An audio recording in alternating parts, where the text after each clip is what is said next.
South Bengal में यहाँ पर जो मेट्राइज ने अपना सर्वे लिया है उसमें उन्होंने रखा है मुर्शिदाबाद। नहीं, ये साउथ बंगाल में नहीं है, नहीं मेट्राइज ने सर्वे में लिया, इन्होंने ऐड किया है उसमें। सर्वे में उन्होंने जो नंबर दिए उन्होंने बताया भी कि ये है नहीं, ये है नहीं, हम भी मान रहे हैं, लेकिन जो परंपरागत तरीके से, लेकिन जो उन्होंने 183 सीट्स जो है उन्होंने इस रीजन में कौन कौन से सब रीजन रखे हैं वो मैं आपको बता देती हूं। मत बोलिए तो हाँ, तो फिर हाँ उन्होंने नाम यही दिया है तो फिर अब हम वही पढ़ रहे हैं, लेकिन ठीक है।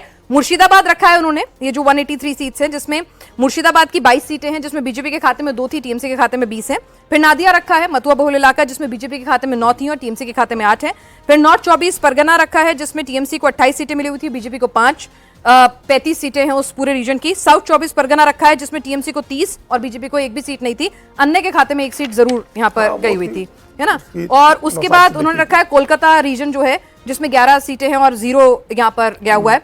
हावड़ा रीजन रखा है जिसमें 16 सीटें, 16 की 16 टीएमसी के पास हैं। हुगली रीजन है जिसमें टीएमसी के पास 14 है, बीजेपी के पास 4 है, हुगली की 18 सीटें हैं।